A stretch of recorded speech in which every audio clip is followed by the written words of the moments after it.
I'm here today with Chang, who is the founder and managing director at Auckland Biosciences. Now, Auckland Biosciences have had a fantastic year.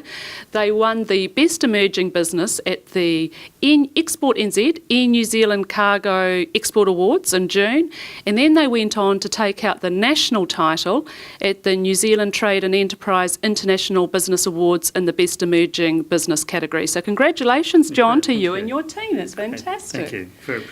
Yeah, so you should be. So I thought I'd have a conversation with John about why he's passionate about supporting businesses at that early stage of their export journey. But tell me, John, what do you see as being some of the biggest challenges for businesses at that early stage of their export journey that they may overlook or not anticipate before getting into it? Look, I think there is a million and one answers to that. Really, at the end of the day, what you don't know, you don't know. And the best way to get around that is to get some real help, like ExportNZ, organisations such as yourself, to help to get started, really.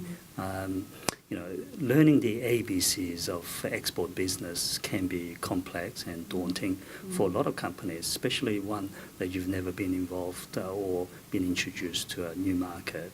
So I think getting help is a wonderful way for you to get started. New Zealand Trade Enterprise, they've done an amazing job too.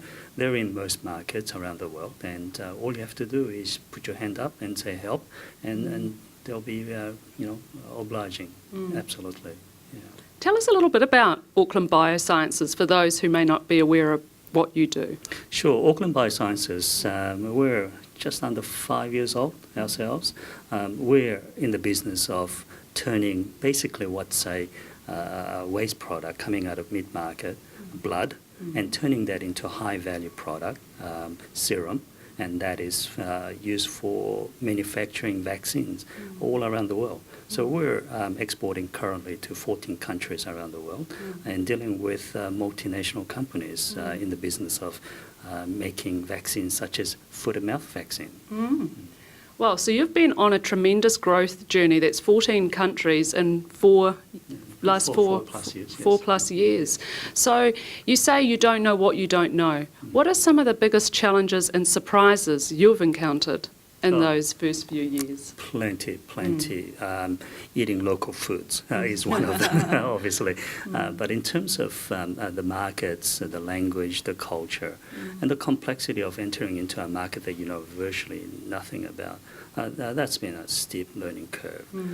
Cash flow is also an issue for a young, growing company. And also, in terms of dealing business culture in each market, it's been very different. Russia, India, China, in South America, it's been very, very difficult, and we had to learn all that. But fortunately, again, there is an organisation like yours and NZTE to hold our hands and guide our way.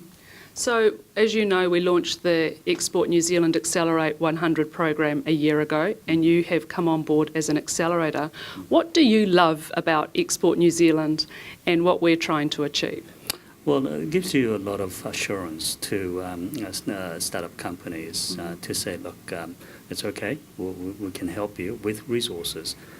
Startup companies, early stage companies, do struggle with resources in many different aspects of the business, and market knowledge, and also legal issues, and so on, and also connecting people and companies, similar size companies in the similar sector within New Zealand, and say, look, go and talk to them, and they'll help you out.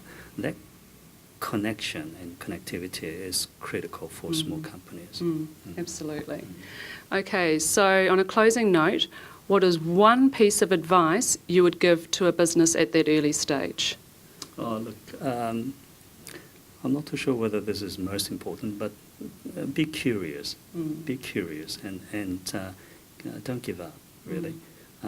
If you're curious, you'll keep on kicking those rocks and see what's underneath. And if you're curious, you'll be bothered to go and meet that, another person or another company, and have that chat, have that dinner, and who knows, interesting doors might open. I think you have to not give up and keep on going, and that certainly will help you along the way. Wonderful. And a little fun question to end our interview on. What's top of your Santa wish list this Christmas? Oh boy, less travel, spending time at home with a family, that would be great. Yeah, yes. That sounds like a good present. Yes. Okay. Thanks for joining us, Great, John. thank you. Pleasure to have you here. Thank you.